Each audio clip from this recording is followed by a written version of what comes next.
이제 자신을 파송했던 그 수리 안디옥으로 되돌아가서 선교 보고를 하는 이야기, 그 중간에 이제 얽힌 에피소드 한 가지가 같이 소개됩니다. 이제 고린도에서 출발을 해서 이제 고린도면 지금의 이태리니까 그곳에서 이제 지금의 이 이스라엘 지역까지 배를 타고 가는데 바로 이제 못 가니까 터키 쪽을 이제 거쳐서 이제 이스라엘까지 이제 예루살렘까지 가게 되는 겁니다. 근데 그 과정에서 18절에 이제 한 사건이 언급되는데 바울이 일찍이 서원이 있었으므로 겐그리아에서 머리를 깎았더라. 겐그리아는 이제 고린도에서 출발해서 이 아시아 쪽으로 넘어가기 위한 그 항구 도시인데 그곳에서 서원 때문에 머리를 깎았다. 서원의 내용이 무엇인지는 언급이 되어 있지 않아요. 무슨 내용인지 모르지만 바울이 이제 하나님께 서원을 했고 그 서원을 지키기 위해서 이 겐그리아에서 이제 머리를 잘랐다라고 이야기합니다. 그리고는 이제 이 브리스길라와 아굴라 그 이제 고린도에서 만났던 그들과 함께 그렇게 이제 이 서원을 지키기 위해서 머리를 자르고 에베소로 건너가게 됩니다. 그래서 에베소에 잠깐 머물면서 19절에 보니까 거기에 있는 회당에서 이제 말씀을 전하게 되죠. 그리고 이제 떠날라 그러니까는 에베소의 사람들이 떠나지 말라고 계속 여기에 더 오래 머물러 있어 달라고 청을 하죠. 그런데 바울은 그 허락하지 않고 떠나가게 됩니다. 하나님의 뜻이면 너희에게로 돌아오리라 하고는 배를 타고 이제 에베소를 떠나서 이제 가이사랴로 가게 되어지고 안디옥으로 아마 예루살렘 뒤 과정 속에서 자연스럽게 거쳐 갔을 텐데요. 그렇게 이제 가게 되죠. 그런 과정 속에서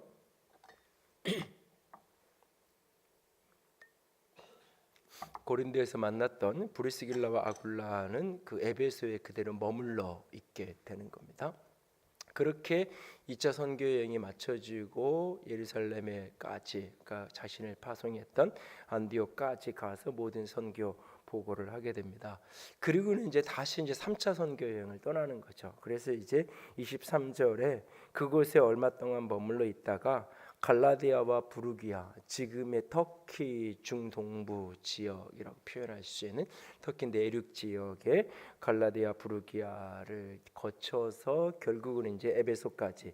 그러니까 이 가이사랴로 갈 때는 안디옥 쪽으로 갈 때는 이 에베소에서 배를 타고 이동을 했고 이번에 이제 3차 선교 여행을 다시 이제 출발을 할 때는 자신이 이 1차 선교 여행 때 전도했던 내륙 지역들을 내륙으로 거쳐가면서 이제 에베소에 이르게 되는 겁니다. 그래서 이제 19장에 넘어가면 바울이 에베소에 이르는 장면을 보게 되죠. 그래서 에베소를 떠나면서 하나님의 뜻이면 너희와 내게로 다시 돌아오리라 하고는 배를 타고 떠났던 그가 사실은 성경은 몇 절 안 되지만 좋기 몇 년의 시간 차를 거쳐서 짧게 얘기하면 한 2년, 길게 보면 한 3, 4년 시간이 지난 후에 다시 그곳에 와서 이제 만나는 장면이 19장의 스토리가 이제 등장을 하게 됩니다. 그런데 이제 19장의 이야기가 등장하기 전에 그 에베소에서 있었던 한 사건이 24절 이하에 언급이 되고 있어요. 그러니까 바울은 거기에 없었던 거죠. 바울은 에베소를 거쳐서 지금 이 자신의 선교사를 파송했던 안디옥 교회 쪽에 가 있는 상태였고 그때 이 에베소에는 바울의 동력자로 그 이 고린도에서 만났던 브리스길라 아굴라 부부가 거기에 남겨져 있는 그런 상태일 때 바로 그 에베소에서 벌어진 사건 하나가 언급이 됩니다. 그때 등장하는 인물 하나가 누구냐면 아볼로라고 하는 사람이에요. 이 사람은 알렉산드리아 출신이라고 말해요. 알렉산드리아는 지금 이집트의 이제 지중해 연안에 있는 고대의 가장 큰 이집트의 3대 도시 가운데 하나인 이 알렉산드리아 출신의 아볼로라는 사람이 있는데 이 사람이 이 사람은 유대인이고 에베소에 찾아오게 되는데 24절에 보니까 이 사람이 언변이 좋고 성경에 능한 사람, 능통한 사람, 굉장히 말을 잘하고 성경, 여기서 성경이라고 말할 때 이것은 구약 성경을 이야기하는 거죠. 그 성경에 굉장히 능통한, 성경을 잘 알고 있는 그런 사람인 거예요. 그런데 그가 25절에 일찍이 주의 도를 배웠어요. 주의 도, 예수 그리스도의 도를, 십자가의 도를 그가 배웠어요. 그래서 열심히 그것을 배워서, 주의 도를 배워서 열심히 그 사람이 예수에 관한 것을 사람들에게 말하고 다니고 가르치기도 다녔어요. 26절에 보면 담대히 회당에서, 이 에베소에 와서도 바울이 가르친 적이 있어서 바로 그 에베소 회당, 바울이 몇 개월 전에 또는 1, 2년 전에 가르쳤던 그 에베소 회당에서 이 사람이 담대히 가르치고 있는 모습을 보게 돼요. 그런데 25절의 하반절에 보면 이 사람의 가르침에 한계가 있는데, 그게 뭐냐면 요한의 세례만 알따름이라 라고 말하고 있어요. 요한의 세례만 그가 알았다. 이 브리스길라와 아굴라가 이 회당에서 이 아볼로가 가르치는 가르침을 듣고 있는 거예요. 듣는데 보니까 예수에 관한 것을 이야기하고 성경도 굉장히 능통하고 말도 참 잘하고 탁월한데 요한의 세례밖에는 모르는 그런 사람인 거예요.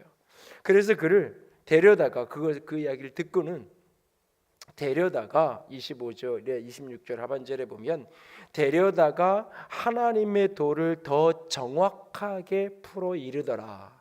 하나님의 도를 더 정확하게 그에게 풀어서 가르쳐주고 일러주게 되는 거죠. 아볼로가 그렇게 브리스길라와 아굴라를 통해서 그것을 배웠어요. 그리고는 그가 이제 아가야로 건너가기, 아가야라는 것은 이제 이 에베소가 이쪽 터키 지역이면 아가야는 다시 그리스 지역으로 다시 건너가려고 하는 거예요. 그럴 때 이제 제자들이 편지를 써주죠. 아가야 지역에 있는, 그곳에 있는 고린도 교회나 아테네나 이런 교회들의 사람들에게 편지를 써주는 거예요. 이 아볼로를 이렇게 받아들일 수 있도록. 그 편지를 가지고 가니까 이 사람이 감의 은혜로 말미암아, 참 27절 하반절에 이 표현을 보면서 참 많은 생각을 했는데요. 그가 감의 은혜로 말미암아 믿는 자들에게 많은 유익을 주니라. 그 사람이 가는데 그 사람으로 말미암아 은혜가 거기서 풀어져서 많은 믿는 사람이 유익을 얻었다. 이제 설교는 아닌데 개인적으로는 이 본문을 이렇게 낮에 묵상을 하다가 그런 생각을 해봤는데, 내가 이렇게 어디를 갈 때, 어느 집을 가든지 신방을 가든지 누구를 만나서 밥을 먹든지 갈 때 나만 그냥 가는 게 아니라 나로 말미암아 어떤 은혜가, 하나님의 은혜가 흘러가는 통로로 내가 이렇게 쓰여지면, 하나님의 은혜가 나를 통해서 흘러가면 그 은혜의 열매가 그 사람에게 많은 유익함으로, 축복으로 열매 맺어지는 인생. 바울이 로마서에서 그렇게 고백을 하죠. 로마서 16장에 내가 너에게 복을 가지고 간다라고 표현을 하고 있는데, 그렇게 그냥 한 사람이 가는 걸로 끝나는 게 아니라, 한 사람을 만나는 걸로 끝나는 것이 아니라 이 아볼로가 그들에게 감으로 은혜가 거기에 임하게 되어지고 그 은혜로 말미암아 믿는 사람들에게 많은 유익을 얻게 되었다라고 말합니다. 그런데 그를 통하여서 흘러갔던 그 은혜의 본질, 그 은혜의 핵심이 무엇이었냐? 그게 이제 28절에 설명이 되는데, 이는 성경으로서 예수는 그리스도라고 증언하여 공중 앞에서 힘있게 유대인의 말을 이기미러라. 성경으로 예수는 그리스도라고 증언하는 그것, 예수가 그리스도라는 외침, 예수가 그리스도라는 선포, 예수가 그리스도라는 복음, 그것이 그들에게 은혜가 되었고 그것이 많은 믿는 사람들에게 축복이 되고 유익함이 되었다라고 말합니다. 이 본문을 가만히 들여다보면서 여기에 이제 질문이 마음속에 일어납니다. 어떤 질문들이 있냐면, 이 아볼로가 처음 배웠던 주의 도는 뭘 가리키는 건가? 무엇을 가리키는 거길래 그가 요한의 세례밖에는 모른다고 이야기할까? 그러면 요한의 세례는 도대체 뭘까? 또 브리스길라와 아굴라가 그를 데려다가 더 정확하게 가르쳤다고 말할 때 이번에는 하나님의 도라고 표현해요. 이 도가 진리, 그러니까는 이렇게 전철역에서 도를 아십니까? 이런 도가 아니라 하나님의 말씀. 근데 주의 말씀하고 하나님의 말씀, 주의 도를 배웠는데 요한의 세례밖에 모르고, 이번에는 하나님의 도를 더 정확하게 가르쳤는데, 그리고 나서는 이 사람이 은혜를 흘려보내는 사람이 되었고, 그 사람이 가르쳤던 그 내용의 가르침의 핵심은 예수는 그리스도라고 증언했다라, 아주 단순하게 그것을 이야기하고 있어요. 다음에 이 19장을 나눌 때 더 이 부분에 연장된 이야기가, 확장된 이야기가 19장까지 사실은 다 다뤄야 이 지금 오늘 이 18장의 이 본문들이 온전하게 해석이 되는데, 19장에 넘어가면 바울이 에베소를 오게 돼요. 에베소에 이제 그런 일이 있었던 거잖아요. 에베소에 1차적으로는 바울이 거기서 전도를 했었고, 바울이 에베소에 회당에서 말씀을 전했고, 그 말씀을 듣고는 사람들이 굉장히 도전되고 감동이 돼서 바울이 계속 좀 머물러서 말씀도 가르쳐주고 계속 여기 있었으면 좋겠어 청했고, 그런데 바울은 하나님의 다른 부르심의 계획 속에서 떠나갔고, 그 대신 그곳에 바울의 동역자로 고린도에서 만나서 그렇게 훈련되어진 브리스길라와 아굴라, 그러니까 고린도에서 바울이 1년 6개월이 있었기 때문에 브리스길라와 아굴라에게 1년 6개월 동안 바울이 말씀을 가르친 거죠. 그렇게 바울의 손에서 훈련되어진 그 사람이 에베소에 남아 있었어요. 그리고 그곳에서 이제 이 아볼로가 약간 부족한 가르침을 가르치고 있을 때에 이야기할 때 거기에서 이제 이 브리스길라와 아굴라 그를 교정해 주었고, 더 정확하게 하나님의 도를 그렇게 가르쳐 주었고, 그가 그 배운 것을 이제 그냥 여기서 아무 얘기 안 하고 아가야로 건너가서만 이야기하지 않았을 거예요. 그냥 자기가 새롭게 깨닫고 새롭게 브리스길라와 아굴라에게 배운 거 분명히 에베소 회당에서도 나누었을 거예요. 그리고는 또 얼마의 시간이 지나서 바울이 그 에베소에 방문을 하게 된 거예요. 그러니까 이 에베소는 바울하고 아무런 관련이 없는 도시가 아닌 거예요. 바울이 한 번도 안 왔던 곳도 아니고, 바울이 이미 선교를 했던 곳이고, 바울의 아주 중요한 동역자인 브리스길라와 아굴라가 수개월 또는 1년 동안 거기에 머물러서 계속해서 말씀을 가르치고 교회 가운데 머물렀던 그 교회인 거예요. 그 사람들. 그런데 에베소에 와서 보니까 그들이 성령을 받지 못한 모습인 거예요. 그래서 2절에 99장 2절에 가면 너희가 믿을 때에 성령을 받았느냐 물어보니까 아닙니다, 우리는 성령이 계시는 것도 듣지 못했습니다 라고 이야기하는 거예요. 여기에 이제 물론 질문이 있어요. 이 대상들이 다 같은 대상인지. 제가 보기에는 다른데 같은 에베소이지만, 에베소라는 도시는 한 곳이었어도 이 만났던 청중들이 똑같은 대상은 아닐 수 있지 않을까, 그런 생각을 해보긴 하는데, 어쨌든 거기 같은 에베소에서 너희가 믿을 때 성령을 받았느냐 믿는 사람들에게 물어보니까 성령이 도대체 뭐냐고, 성령이 있는 것도 우리는 듣지 못했다고. 그러니까 19장 3절에 그러면 너희가 무슨 세례를 받았느냐, 요한의 세례를 받았습니다.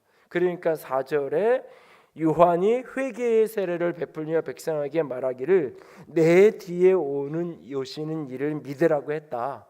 그 요한이 소개했던 내 뒤에 오시는 분, 그분이 바로 예수님이다. 그것을 그들에게 전하게 돼 그들이 듣고 그곳에서 예수의 이름으로 세례를 받고 안수해서 그들이 방언도 하고 예언도 하고 하는데 그 사람이 10대 사람쯤 되었다라고 말하고 있어요.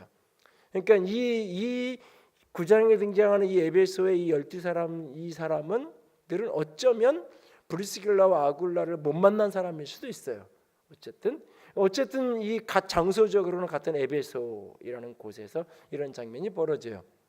그리고 이후에 이제 또 여러 가지 사건들이 전개되는데, 그 연관된 부분들은 19장을 다룰 때 더 나누기로 하고요. 여기에 19장, 18장에 등장하는 이 아볼로의 스토리랑 19장에 등장하는 그 12명의 사람들 만나는 그 스토리 속에서 동일하게 등장하는 게 뭐냐면 다 요한의 세례, 요한의 회개, 이런 이야기들이에요. 그것만 알고 있었던 사람들, 그러니까 믿기는 믿는데 거기에 머물러 있었던 사람들.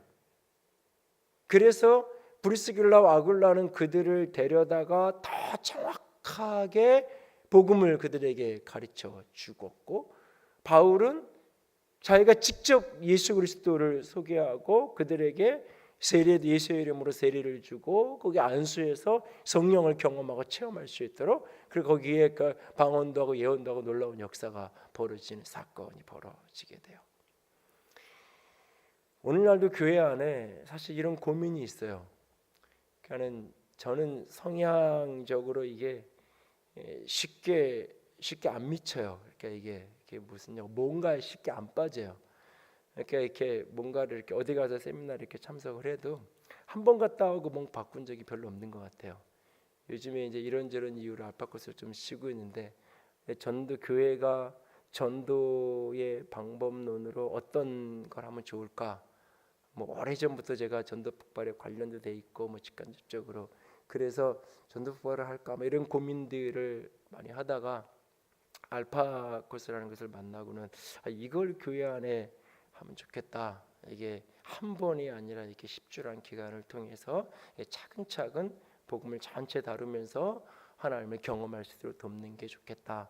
이 생각을 하고는 그것을 교회 안에서 이거 우리가 합시다라고 할 때까지 3년이 걸렸는데, 사실은 혼자 연구를 한 1년 하고 리서치도 하고 뭐 이렇게 시간들이 흘러갔는데, 요즘도 이제 이제 큐티인으로 큐티 교재는 바꿔놓은 지 거의 1년이 다 돼가지만 이제 그 부분을 어떻게 교회 안에 조금 더 이렇게 활성화시켜서 이제 풀어놓아야 될까, 이 부분이 아직 이제 진행형으로 이렇게 있어서 그냥 큐티인 교재만 하고 이제 이렇게 그것을 큐티하게 하고 교육자들 정도까지 이제 세미나에 좀 갔다 오게 하고 그랬는데, 이제 어디 갔다 와서 이렇게 그날 확 이런 게 없어요.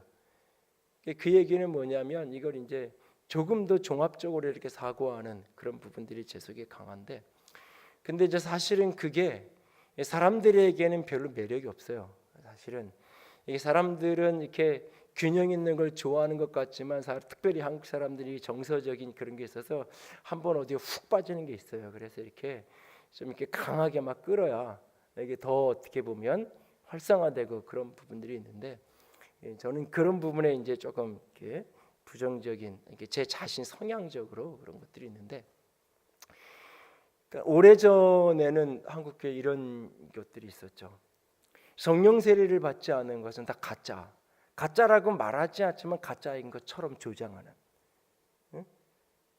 그래서 그런데 다니는 교인들이 전도하면서 성령 세례를 받아야지 그런 거를 받지 못하고 그런 걸 이야기하지 않는 교회는, 목회자는 마치 이렇게 수준이 낮은 그런 거죠. 그래서 자기는 굉장히 수준 있는 교회를 다니는 것처럼, 그래서 교회 다니는 사람들도 이렇게 데려가기도 하고 그랬던 적이 있어요. 그래서 성령을 받아야만, 그리고 그 성령 세례는 아주 단순하게 방언을 받는 것을 아주 좁은 의미로 해석을 해서 방언을 하는 사람은 A급 신앙인이고 방언을 아직 못 받은 신앙인은 B급 신앙인이고, 아주 더 강하게 이야기하면은 아주 이렇게 좀 극단적으로 얘기하는 분들은 구원을 받은 사람인가 아닌가, 이거 이렇게 물음표를 던지기까지 하는 그런 어떤 모습들도 때로 있었어요. 그런가 하면 또 한동안은 오늘 이 본문하고도 일정한 상관이 있는데, 예수를 그리스도로 깨달아야 된다고. 예수를 내가, 그래서 심지어는 목회자들이나 막 교회 리더들이나 이런 분들이 거기에 이렇게 세미나 한 5박 6일 딱 갔다 와서는 내가 이전까지 전한 복음은 다 가짜였다고. 제가 일주일 갔다 와서 주일날 이번 주에 갑자기 지난주까지 제가 전한 복음은 다 가짜였다고. 그러면 목사님이 새로운 걸 깨달았구나, 이런 게 생각이 돼서요. 아니면 여러분들 같으면 이게 뭐야, 내가 여태까지 속고 있었던 거야, 생각이 복잡해질 수 있죠. 그러니까는 이제야 내가 이번 세미나를 가서 내가 새롭게 복음을 깨달았고 예수를 그리스도를 깨달았고, 전도하지 않은 교회는 다 가짜 교회고 마지막 때에 하나님은 전도하는 교회만 쓸 거고, 그래서 교회가 복음을 전하니 전도하지 않으면 교회는 다 잘못되고 사단에게 다 잡혀갈 거고 빼앗겨 버릴 거고, 이런 식으로 또 이야기하던 그런 어떤 교회 공동체도 있었어요. 최근에는 이제 한국 교회 안에서 이제 이런저런 논란거리가 이게 사실은 이제 내용적으로보다는 여러 가지 다른 정황적인 것으로 이제 논란거리가 일부 있는 공동체들 속에는 너무 십자가만 강조하는 거죠. 그러면서 절대 복음을 이야기하면서 개인적인 어떤, 예를 들어서 직장 생활을 하면서 내가 일상생활 속에서 삶의 가치를 드러내고 내 직업 속에서 삶 속에서 주님 앞에 헌신하고 살아가는 삶은 다 이렇게 가짜인 것처럼, 그리고 회색지대에 있는 것처럼, 그러면서 어디 삶은 전폭적으로 모든 것을 다 정리하고 직장을 다 이렇게 버리고 적어도 1년, 평생 사는데 평생 가운데 6개월은 1년은 하나님께 삶을 온전히 헌신해야 된다고. 근데 직장인들이 6개월, 1년을 휴직할 수 있는 게 없잖아요. 그러니까는 이렇게 다니던 직장도 사표내고, 그렇게 해서 6개월은 그렇게 선교할 수 있고 1년을 할 수 있는데, 그럼 그 다음에는 어떻게 해? 하여튼간 이렇게 고민스러운 부분들이 있어요. 그러면서 오직 십자가만을 절대적으로 가리키는 그런, 또 이제 어떤 곳은 부활에 대한 것만 아주 강하게 이야기하면서, 그래서 오히려 십자가를 약화시킨다. 사실은 그 말이 그 말인데, 십자가도 십자가만을 이야기하는 것이 아니라 십자가 너머의 부활을 이야기하는 거고, 부활을 이야기하려면 반드시 십자가를 거쳐가야 되는 거고. 근데 어쨌든 한 부분만을 이렇게 지나치게 강조하면서 그것을 이렇게 확장시켜가요. 그러면서 우리 교회에만 복음이 있고, 아주 강하게 직설적으로 말하진 않지만 마치 그런 뉘앙스의 우리 교회에만 구원이 있는 것 같은 뉘앙스의 표현과 그런 것들이, 사실은 목회자는 그 중심에서는 그렇게 이야기하지 않는데, 그렇게 가르치지 않는데, 저 바깥에서 끝에서는 그렇게 오해할 수 있는, 제가 우리 교인들에게 늘 이야기해서, 어떤 면에서 내가 교회 안에서 누리는 것보다 어떤 부족한 것을 누리며 살아가는 어떤 교인들을 만나야 되는데, 결코 우월감을 갖지 말고 결코 그 사람들의 신앙과 삶을 무시하거나 그래서는 안 된다고 늘 이야기하는데, 그게 자기도 모르게 그런 식으로 나타나는 경우가 깨로 있어요. 근데 오늘 본문을 보면 이 신앙이라는, 오늘 본문 속에 요한의 세례만 알고 있던 그 사람들, 이건 분명히 부족한 부분이에요. 이게 무엇을 의미하는지는 명확하지 않아요. 그러나 이 19장에 있는 바울의 고백을 해석을 놓고 보면 회개의 세례라는 표현을 사용해요. 회개와 관련된. 다시 말해서 요한의 이 세례라고 표현하고 요한의까지 안다고 말했을 때는 하나님의 말씀 앞에서 자기를 보는 거예요. 하나님의 말씀 앞에서 자기 죄를 깨닫는 거예요. 그래서 내가 잘못했구나, 돌이킴의 과정까지는 가는 거예요. 돌이킴의 과정까지. 그런데 여기에 머물면 그리스도인은 늘 실패자요, 그리스도인은 패배자일 수밖에 없는 거예요. 여기에 머물고 있으면 여기서 한 걸음 더 나아가야 돼요. 그 나 같은 죄인을 위해서 예수께서 십자가에 죽으셨고, 죽으시는 것으로 끝나는 것이 아니라 그가 부활해서 살아계시고, 부활해서 살아계신 분으로 끝나는 것이 아니라 그가 지금 살아서 현재 하나님 보좌 우편에서 우리를 위해서 기도하고 계시고, 지금 현재 살아서 그분께서 우리를 위하여 성령을 보내시고, 내가 가서 또 다른 보혜신다를 보내신다고 말씀하신 그 성령을 통해서 오늘도 그리스도의 영으로, 예수의 영으로 우리 가운데 끊임없이 동행하고 일하시는 그 예수 그리스도, 그분이 그리스도라는 말이에요. 그리스도라는 말, 우리의 구원자라는 말, 살아계신 예수 그리스도, 우리의 왕으로 우리의 제사장으로, 우리의 선지자로 그렇게 우리 가운데 동행하시는, 2000년 전에 역사 속에서 죽으시고 역사 속에서 부활하신 것으로 끝나는 것이 아니라 그분께서 지금 살아서 우리의 주권자로 우리 가운데 함께 하시는 예수 그리스도, 이것을 어떤 분들은 성령으로 강조하고 그래서 성령 체험을 해야 되고 성령님이 나와 함께 하시고, 그러면서 많은 분들이 그 역사로 말미암은 어떤 치유와 병고침과 성령이 함께 하심으로 삶이 변화되어서 부욕해 되는 부분들을 강조적으로 이야기했어요. 어떤 분들은 이것이 강하게 얘기하면서 그리스도의 주권을 이야기하면서 왕으로서 그분이 우리를 다스리고 통치하심으로 말미암아 우리의 모든 삶을 다스리는, 그래서 질병도 다스리고 죄도 다스려지고 우리의 삶을 왕이신 그분께 내어드리고, 그래서 이 왕의 복음, 예수 그리스도의 복음을 끊임없이 세상 가운데 증거하고 전도자로 살아가야 된다라고, 왕의 권세로, 아들의 권세로 세상을 살아가야 된다고 그렇게 가르쳤어요. 틀린 얘기가 아니에요.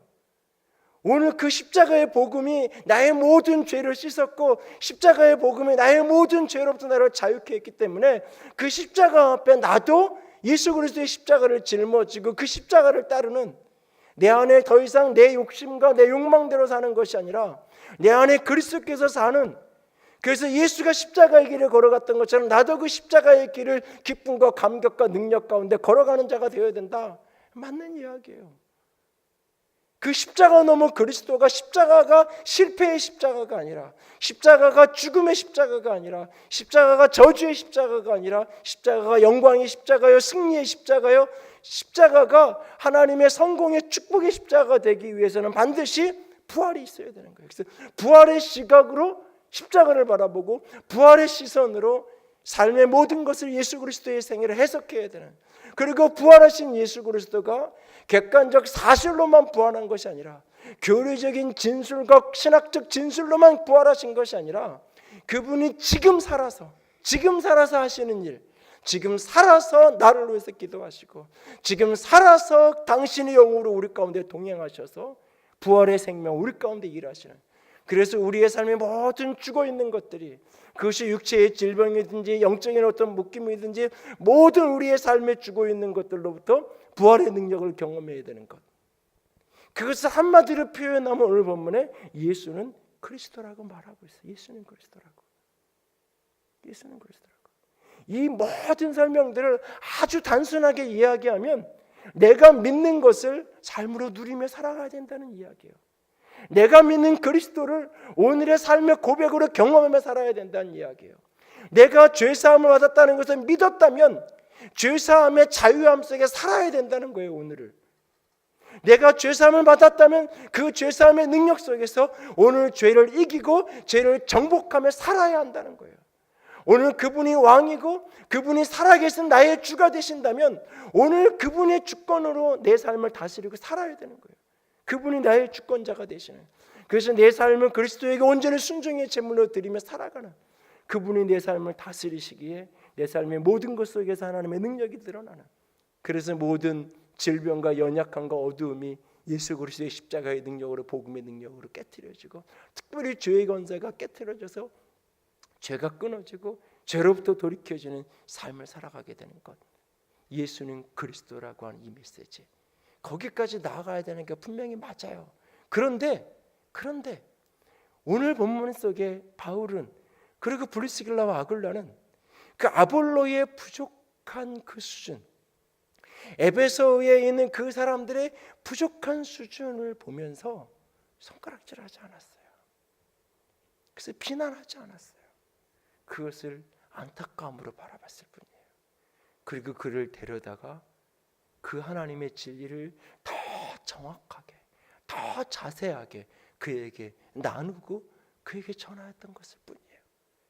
그것이 어떤 성령의 체험이든지, 그것이 성경을 풀어가지고 더 자세하게 가르쳐주는 것이든지, 예수는 그리스도라는 그 이해를 더 풍성하게, 그에게 설명이 필요할 때 풍성한 설명을 그에게 해주는 거고, 직접적인 성령의 체험이 필요할 때 안수에서 그에게 그것을 경험시켜주는 거고, 근데 18장을 19장을 넘어가면 안수에서 성령 받았다고 해서 그 능력만을 의지하는 게 아니에요. 예언하고 방언하는 것이 전부가 아니에요. 19장에 그래서 성령이 너희가 믿을 때에 성령을 받았냐고 시작이 돼서 19장 맨 마지막은 어떻게 끝나냐면 하나님의 말씀이 에베소에서 흥왕했다고 이야기해요. 성령의 역사는 말씀의 역사, 이 동전의 양면이에요. 늘 같이 가는 거예요. 성령이 충만한 곳에 말씀이 흥왕하게 역사하는 거예요. 그래서 에베소라는 그 도시에 말씀이 흥왕해서 도시 전체가 변화되어지고 도시 전체가 뒤집어지는 역사가 19장에 기록되어 있는 것을 보게 돼요. 오늘 여기서 우리가 기억해야 될 게 뭐냐면, 신앙은 누구나 다 과정 속에 있는 거예요. 누구나 다. 그래서 내가 아는 것, 내가 깨달은 것, 지금의 수준에서는 전부예요. 그러나 모든 것을 깨달은 사람은 아무도 없어요. 모든 것을 다 깨닫고 모든 비밀을, 하나님의 복음의 비밀을 다 알게 된 사람 아무도 없어요. 끊임없이 신앙은 자라가는 거예요. 그 자라가는 여정 속에서 늘 부탁드리는 거지만, 자라가는 여정 속에서 내 과거를 자꾸 부정하려고 하지 마요. 우리가 더 높은 곳을 향하여, 더 깊은 곳을 향하여 우리가 사모하며 나아가야 되는 건 맞아요. 말씀을 더 깊이 알아야 되는 건 맞아요. 그리스도를 더 깊이 충성하게 경험해야 되는 건 맞아요. 그런데 그렇다고 해서 내가 지금 알고 있는 것, 내가 어제 알았던 것, 그것은 거짓말이 아니에요. 잘못된 걸 아는 게 아니에요. 다만 부족할 뿐이에요. 아직 다 채워지지 않았을 뿐이에요. 근데 지금 그러면 내가 깨닫고 알고 있는 건 다 채워진 거냐? 아니에요. 이 세상에 어떤 사람도, 이 세상에 그 누구도, 어떤 복음의 진리를 깨달았다가는 그 어떤 사람도, 그 어떤 위대한 사람도 다 깨닫고 다 아는 사람은 없어요. 바울조차도 하나님의 신비, 하나님의 비밀을 다 아는 게 아니에요. 하나님이 알려준 부분만큼, 하나님이 깨닫게 하시고 열어주고 만큼까지만 아는 거예요. 끊임없이 그 열망을 가지고 하나님 앞에 나아가는 거예요. 우리가 여기에서 그런데 가장 기본적인 출발선으로 우리는 되돌아가야 돼요. 어쩌면 한국교회는, 아니 우리 모두가 가장 기본적인, 어쩌면 어느 자리? 요한의 세례의 자리. 어느 자리? 내 죄를 깨닫고 인정하고 나 같은 죄인을 위하여 십자가에 예수 그리스도가 죽임당하셨다는 가장 단순한 복음의 자리에 우리는 되돌아가야 돼요. 우리는 많은 경우 성령의 체험, 더 깊은 복음의 진리, 왕같은 제사장의 능력, 십자가의 능력, 부활의 능력, 많은 이야기를 해요. 그 수많은 이야기들이 돌아다녀요. 그런데 우리는 가장 단순한 내 죄 때문에 진정 통해 자복한 적이 있는지, 진정 내 죄 때문에 이 죄를 누군가한테 내가 이야기하고 내가 이런 죄인이었습니다라고 누군가한테 말하고 간증하고 안 하고는 나 두 번째 문제예요. 그건 주께서 감동을 주시고 주께서 하라 하시면 하는 거고, 어떤 거는 평생 주께서 하지 말라고 하면 안 하는 거예요. 죄 고백이라고 해서 뭐든지 다 해야 되는 거 아니에요. 주님께서 하라 하시면 하는 거고, 주님께서 침묵하라고 하시면 죽을 때까지 침묵해야 될 것도 있는 거예요. 그런데 그거랑 상관없이 진정 내 죄 때문에 가슴을 치면서 십자가를 깨달은 적이 있는지, 십자가의 예수님이 진짜 내 죄 때문에 죽었다는 사실을 가슴 깊이 내가 인정하고 있는지, 가슴 깊이 고백하고 있는지, 그 기억이, 그 사건이 내게 있었는지.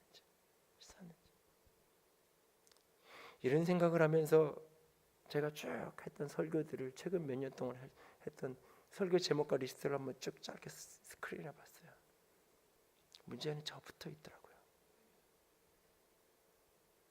죄에 대한 도전, 돌이킴, 별로 설교하지 않았던 것 같아요. 별로 이야기하지 않았던 것 같아요. 처음 교회 나온 사람들에게 복음을 전할 때도 죄에 대한 이야기보다는 십자가에 대한 이야기, 구원 이후의 축복에 대한 이야기를 더 많이 했던 것 같아요. 왜 십자가가 필요한지, 내 죄의 현실. 출발은 요한의 세례부터 시작이 되는 거예요. 이걸 건너뛰고 그 다음에 갈 수 있는 게 아니에요. 예수가 그리스도라는 사실이 복음이에요. 복음이라는 게 뭐예요? 기쁜 소식이에요. 기쁜 소식. 그 복음의 가장 핵심적인 진술은 뭐냐? 죄인인 나를 위해서 예수가 죽으셨다는 사실이에요. 이게 진정 여러분의 가슴에 내 아이가 하버드를 붙고 서울대 붙은 것보다 기쁨으로 여러분에게 다가오냐고요. 내 남편이 승진했다는 소식보다 더 감격으로 여러분에게 다가오냐고요. 내가 오늘 로또가 붙었다는 당신의 그 감격보다, 아파트 청약에서 뽑혔다는 그 감격보다 예수가 나를 위해 죽으셨다는 이 사실이 기쁨으로 다가온 적이 있냐고요. 복음, 유앙겔리온, 전쟁에서 승리했다는 소식이에요. 전쟁터에 아들을 보내고 전쟁터에 남편이 나간 그 부인들이, 그 엄마가 전쟁터에 내 아들과 내 남편이 나가서 전쟁터에 싸우는데, 이 전쟁에서 지면, 실패하면 내 아들은 전쟁터에 죽든지 포로가 되어서 갈 거고, 나도 결국은 포로가 되어서 끌려갈 터인데, 그렇게 노심초사 전쟁터에 나간 내 남편과 내 아들이 안전한지, 아니 이 나라가 어떻게 될런지 노심초가 기다리는 어느 날, 그 전장터에서 전령한 사람이 헐레벌떡 그 길을 뛰어와서 이야기해 주는 거예요. 우리가 이겼다고, 우리나라가 이겼다고, 당신의 아들이 살아있다고, 당신 남편이 살아있다고. 그 소식을 들었을 때 그 감격, 그것이 복음이라는 말이에요. 그것이 기쁜 소식, 복된 소식이라는 그 메시지예요. 그것이 예수께서 나를 위해 죽으셨다는 그 사실이, 십자가가 나 때문이라는 사실이 진짜 복음으로 만나지고 알아지는 축복이 여러분에게 있기를 원합니다. 그런데 이게 내 마음대로 안 되는 거예요. 내가 이걸 깨닫고 싶고 느끼고 싶고 알아지고 싶다고 되는 게 아닌 거예요. 이게 여기에 바로 성령의 역사가 부어져야 되는 거예요. 여기에 하나님의 은혜가 부어져야 되는 거예요. 그것을 은혜 받았다고 이야기하는 거예요. 감동받은 것하고 은혜 받은 거랑은 다른 이야기예요. 다른 이야기예요. 오늘날 우리는 말씀 속에서 감동을 받은 걸 은혜 받았다고 착각하는 거예요. 감동은 예배 아니어도 받을 수 있어요. 감동은 얼마든지 7080을 듣다 보다가도 눈물이 날 수 있는 거라고요. 스크린 앞에 앉아서 영화를 보다가도 감동을 받고 울 수 있는 거예요. 감동은 어디에서나 받을 수 있는 거예요. 굳이 예배당이 아니어도 받을 수 있는 거예요. 그러니까 젊은 세대들이 예배당에 굳이 올 필요가 없는 거예요. 감동은 모니터 속에 더 있는데, 이 모니터 속에 더 있는데 나를 울렸다가 웃겼다가 재웠다가 정신 차리게 했다가 여기에 더 있는데, 예배당에 감동받으러 와야 된다고 생각하니까 감동이 필요 없는 거예요. 그 아이들에게 은혜 받은 것하고 감동받은 것하고는 다른 이야기예요. 다른 이야기예요. 은혜 받았다는 이야기는 예수가 그리스도인 것이 내게 감격이 된 거예요. 그분이 내 삶의 주인이라는 것이 감격이 된 거예요. 하나님이 만나지고 주님이 알아지는 거예요. 살아계신 그분을 경험하며 살아가는 거예요. 살아계신 그분이 내게 하시는 말씀이 들리는 거예요. 그냥 누군가가 놔줘라고 내 마음에 감동을 주기 위해서 설교자가 디자인한 어떤 이야기를 듣는 게 아니라 그 말씀 속에서 살아계신 주님이 내게 하는 말씀이 들리고, 그 찬양 속에서 주님이 내게 하시는 위로와 격려와 능력이 부어지고, 내 기도가 허공을 치는 소리가 아니라, 독백이 아니라, 누군가가 정한수를 떠는 것처럼 비는 그 기도가 아니라, 내 기도가 살아계신 그분에게 하늘 보좌를 움직이는 내 기도가 살아계신 성령으로 말미암아 주님과 교통하는, 교제가 되어지는 그 현장을 경험하며 살아가는 게 신앙이에요. 그것이 믿음의 여정이에요. 그것이 어디에 있든지, 십자가, 부활과 성령, 이건 다 따로따로 노는 게 아니에요. 다 하나예요. 근데 자기가 은혜 받은 포인트가 십자가면 십자가를 더 강조하는 거고, 내가 은혜 받은 포인트가 부활이면 그걸 더 강조하는 거고, 내가 은혜 받은 포인트가 성령이면 그걸 더 강조하는 거예요. 목회자의 컬러와 스타일에 따라서 강조점이 각각 다를 수 있는 거예요. 그러나 성경은 이 모든 것은 하나라고 이야기하고 있어요. 중요한 것은 그분을 살아계신 주님을 오늘 경험하며 사는 거예요. 예수를 경험하며 사는 것, 살아계신 분으로, 복음으로 여러분에게 그 은혜가 오늘도 살아있는 고백이 될 수 있기를 원합니다.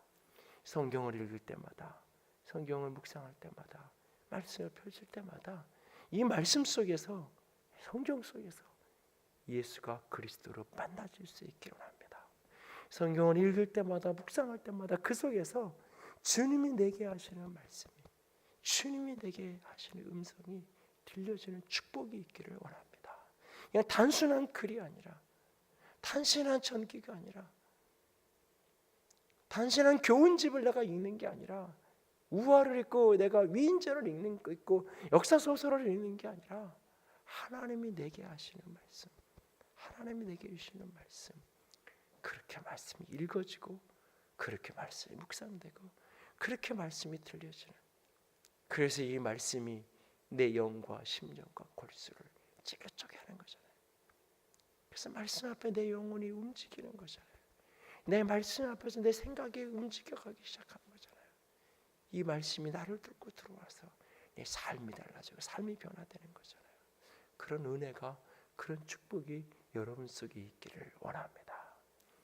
우리는 누구나 다, 모든 사람이 다 부족한 신앙의 이해, 부족한 성경의 이해, 부족한 하나님의 이해 속에 우리는 살아가는 거예요. 이 작은 머리로 우리는 다 이해할 수 없어요. 이 땅에 어떤 신학책에도 100% 온전한 신학책은 없어요. 조금 나은, 조금 그래도 나은 것 같은. 그래서 그걸 존중하고 따르는 거예요.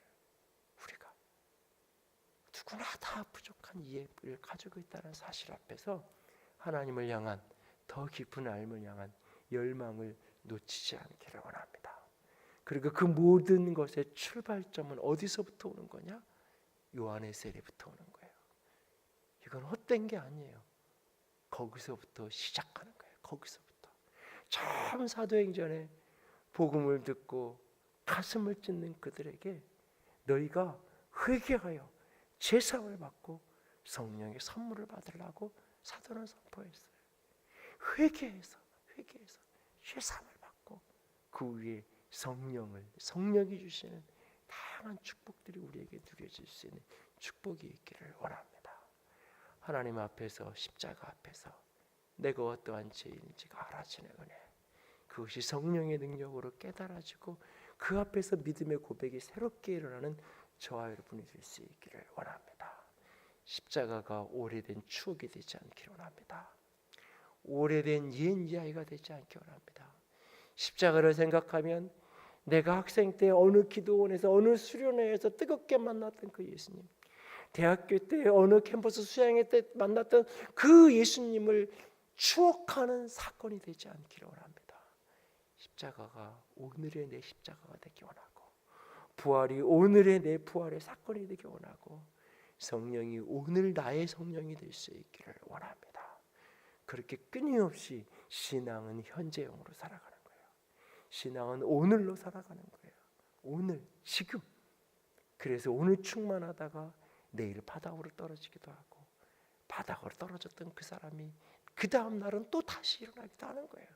신앙은 늘 현재형이에요. 오늘 살아계신 그분을 경험하고 체험하고 만나며 누리며 살아갈 수 있는 저 여러분이 될 수 있기를 원합니다. 특별히 이 밤에 기도할 때 주님 예수가 그리스도로, 그래서 이것이 내 안에 충만히 살아 넘쳐서 내가 어디를 가든지 내가 머무는 내 가정에 은혜가 흘러가게 하시고, 내 교회에 은혜가 흘러가게 하시고, 내 일터에 은혜가 흘러가게 하셔서 어디든지 내가 가는 곳에 내 안에 예수가 그리스도로 살아있기 때문에, 예수가 그리스도인 것이 진정 내게 복음이 되었기 때문에 그 복음을 아는 내가 가는 곳마다, 내가 머무는 곳마다, 내가 만나는 사람마다 나로 말미암아 은혜가 흘러가서 나로 말미암아 그들에게도 예수가 그리스도로 깨달아지고 경험되어지고 믿어지고 능력으로 사라져서 하나님 복음의 역사가 많은 사람들에게 유익함이 흘러갈 수 있는 그런 인생, 그런 사람 될 수 있도록 하나님 도와주세요. 하나님 나를 만나주세요. 하나님 나를 만나주세요. 당신의 능력으로 덧입혀주세요. 그렇게 오늘도 사모함으로 주 앞에 엎드려서 나아갈 수 있기를 원합니다. 끊임없이 오늘도 오늘만큼의 은혜로 살아가는 거예요. 어제 받았던 은혜로 결코 오늘을 사는 게 아니에요. 몇 년 전 받았던 은혜로 오늘을 사는 게 아니에요. 오늘만큼의 은혜를 덧입고 살아가는 거예요. 하나님 그 은혜, 그 복음의 능력이 내 안에 오늘도 살아있도록 하나님 나를 붙들어 주세요. 나를 덮어주세요. 그것이 우리의 중심의 부르짖음이 되어지고 그것에 응답되어지는 축복을 누릴 수 있는, 그 축복 속에 능력 있게 신앙의 여정을 살아갈 수 있는 저 여러분이 될 수 있기를 주님의 이름으로 부탁을 드립니다.